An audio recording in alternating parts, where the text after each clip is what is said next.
سورہ ہود آیت 6۔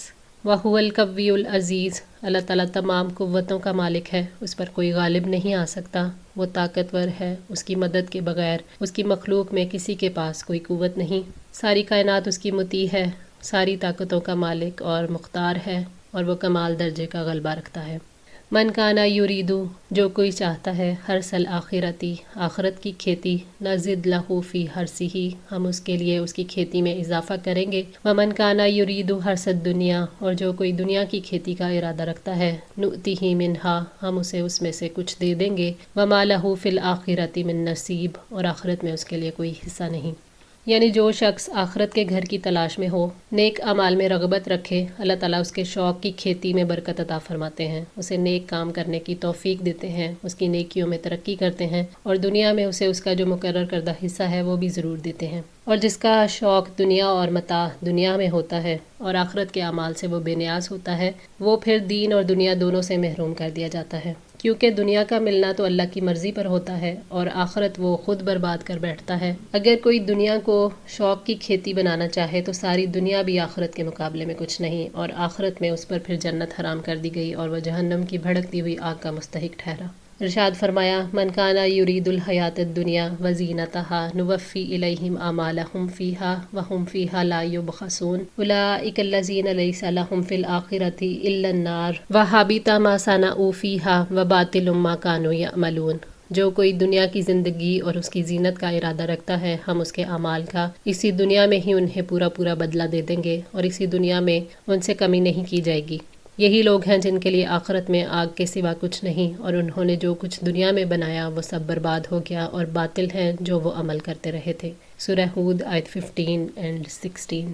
ام لہم شرکاء، کیا ان کے کچھ شریک ہیں، شرعوا لہم، انہوں نے مقرر کر دیا ان کے لیے، من الدین، دین میں سے، ما لم یأذن بہ اللہ، جس کی اللہ تعالیٰ نے اجازت نہیں دی، ولولا کلمات الفصل، اور اگر فیصلے کی بات نہ ہوتی، لقضی بینہم، تو ضرور ان کے درمیان فیصلہ کر دیا جاتا، وان الظالمین لہم عذاب علیم، اور یقیناً ظالموں کے لیے دردناک عذاب ہے۔ یعنی کیا مشرکوں نے اللہ تعالیٰ کے ساتھ جنوں، شیطانوں اور سرداروں کو معبود بنا رکھا ہے، حالانکہ پیروی انہیں اللہ تعالیٰ کے دین کی کرنی چاہیے تھی، جنہوں نے دین کا وہ طریقہ ان کے لیے مقرر کیا ہے جس کی اللہ تعالیٰ نے کوئی اجازت نہیں دی، یعنی شرک اور بدعات کو رواج دیا، اور اپنی خواہشات نفس کے تقاضے کے مطابق اللہ کی حلال کی ہوئی چیزوں کو حرام کیا اور اس کی حرام دہ چیزوں کو حلال کر لیا، حالانکہ دین وہ ہے جسے اللہ تعالیٰ دین قرار دے تاکہ لوگ اسے دین بنائیں اور اس کے ذریعے سے اللہ کا قرب حاصل کریں۔ اس بارے میں اصول یہ ہے کہ ہر شخص کے لیے کسی ایسی چیز کو شریعت قرار دینا ممنوع ہے جو اللہ اور اس کے رسول کی طرف سے نہ آئی ہو۔ اللہ تعالیٰ نے فرمایا کہ اگر قیامت تک کی مہلت کا فیصلہ طے نہ کیا جا چکا ہوتا تو ان کے درمیان آخرت سے پہلے ہی فیصلہ کر دیا جاتا۔ یہ مشرکوں کے لیے وارننگ ہے کہ اگر وہ اللہ کے دین سے منہ موڑیں گے تو ان پر دردناک عذاب مسلط کر دیا جائے گا۔ تر الظالمین، آپ ظالموں کو دیکھیں گے، مشفقین، ڈرنے والے ہوں گے، مما کسبوا، جو انہوں نے کمایا، وہوا واقع بہم، حالانکہ وہ ان پر واقع ہونے والا ہے۔ مشرک میدان حشر میں گھبرائے ہوئے ہوں گے، ڈرے ہوئے ہوں گے، اور یہ ان کے شرک اور نافرمانیوں کی سزا ہوگی۔ عذاب ان پر واقع ہوگا کیونکہ انہوں نے عذاب کے لیے سارے اسباب اختیار کیے ہیں اور ان کی مہلت کا وقت بھی ختم ہو گیا۔ اللہ تعالیٰ کے عذاب سے اب بچانے والی کوئی چیز نہیں، انہیں ان کے اعمال کا مزہ چکھایا جائے گا۔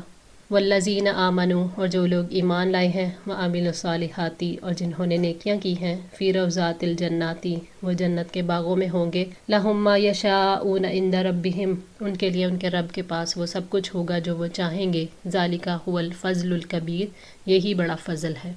جو لوگ ایمان لائے اللہ تعالیٰ پر، اس کی کتابوں پر، اس کے رسولوں اور اس کے فرشتوں پر، اور تقدیر اور آخرت کے دن پر، اور اللہ کے احکامات کو اس کی رضا کے لیے اور محمد صلی اللہ علیہ وآلہ وسلم کی سنت کے مطابق پورا کیا، وہ لوگ جنت کی نعمتوں اور لذتوں میں سرشار ہوں گے۔ وہ جس چیز کا ارادہ کریں گے وہ فوراً انہیں حاصل ہوگی، جو وہ چاہیں گے وہ ملے گا، اللہ کی رضا نصیب ہوگی، اور جنت میں ہر قسم کی نعمتوں کے ملنے سے بڑھ کر بھی کوئی فضل ہے جو کسی کو نصیب ہو سکتا ہے۔ اللہ تعالیٰ کا بڑا فضل کہ اس نے جہنم سے بچا لیا اور جنت جیسا مقام نصیب فرما دیا۔ ذالک الذی، یہ وہی ہے جس کی یبشر اللہ، خوشخبری دیتا ہے اللہ، عبادہ الذین آمنوا، اپنے ان بندوں کو جو ایمان لائے، وعملوا الصالحات، اور جنہوں نے نیکیاں کی۔ اللہ تعالیٰ نے اپنے بندوں میں سے ایمان والوں کو عظیم بشارت دی ہے جو نیک اعمال کرتے ہیں، اللہ کی رضا کے لیے زندگی بسر کرتے ہیں، محمد صلی اللہ علیہ وآلہ وسلم کی سنت کو اختیار کرتے ہیں کہ ان کے لیے جنت کی سدا بہار نعمتیں ہیں۔ یہ خوشخبری اللہ تعالیٰ کی کتاب میں ہے، اس کے رسول کی زبان پر دی گئی ہے۔ قُل لا اسألکم علیہ اجرا، آپ کہہ دیں میں اس کام پر تم سے کوئی اجرت نہیں مانگتا، الا المودۃ، سوائے محبت کے، فی القربیٰ، قرابت داری میں۔ یعنی میں اللہ تعالیٰ کی طرف بلانے، قرآن پہنچانے کا تم سے کوئی صلہ نہیں مانگتا، نہ میں تمہارا مال لینا چاہتا ہوں، نہ سرداری سے کوئی غرض ہے۔ الا المودۃ فی القربیٰ، سوائے رشتہ داری کی وجہ سے، دوستی کے۔ اس سے مراد یہ تھی کہ رشتہ داری کے تعلق کی وجہ سے مجھے ایذائیں پہنچانے سے درگزر کرو، اگر میری دعوت کو قبول نہیں کرتے تو نہ کرو، لیکن مجھے نقصان پہنچانے سے تو باز رہو۔ اور اس سے مراد یہ تھی کہ اگر تم میرے دست و بازو نہیں بن سکتے تو کم از کم قرابت داری کی وجہ سے میرے راستے کی رکاوٹ نہ بنو، تاکہ میں رسالت کا فرض ادا کر سکوں۔ حضرت ابن عباس رضی اللہ تعالیٰ عنہ نے اس کے معنی یہ کہے ہیں کہ میرے اور تمہارے درمیان جو رشتہ داری ہے اسے قائم رکھو۔ سعید بن جبیر نے فرمایا کہ آل محمد صلی اللہ علیہ وآلہ وسلم کی قرابت داری مراد ہے۔ حضرت ابن عباس نے اس پر کہا کہ تم نے جلد بازی کی، قریش کی کوئی شاخ ایسی نہیں جس میں نبی صلی اللہ علیہ وآلہ وسلم کی قرابت داری نہ ہو۔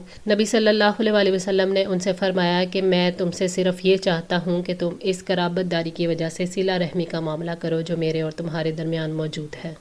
صحیح بخاری 4818۔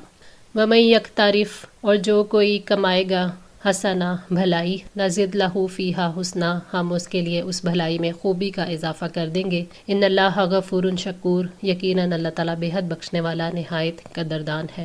یعنی جو کوئی ایک نیکی کرتا ہے، اللہ تعالیٰ اس ایک نیکی کے ذریعے اسے دوسرے نیک اعمال کی توفیق دیتے ہیں، اور اس طرح مومن کے نیک اعمال میں اضافہ ہو جاتا ہے، مخلوق کے نزدیک اس کا مقام بلند ہوتا ہے، اور اللہ تعالیٰ دنیا اور آخرت میں ثواب عطا فرماتے ہیں۔ بے شک اللہ تعالیٰ اپنے بندوں کے گناہ بخش دیتا ہے اور ان کی فرما برداری اور نیکیوں کا قدردان ہے۔ آج کے لیے اتنا ہی۔ دعا ہے اللہ تعالیٰ ہماری اس کوشش کو قبول فرمائے، ہماری غلطیوں کوتاہیوں کو معاف فرما کر ہماری اصلاح فرمائے۔ جزاکم اللہ خیر، والسلام علیکم ورحمۃ اللہ وبرکاتہ۔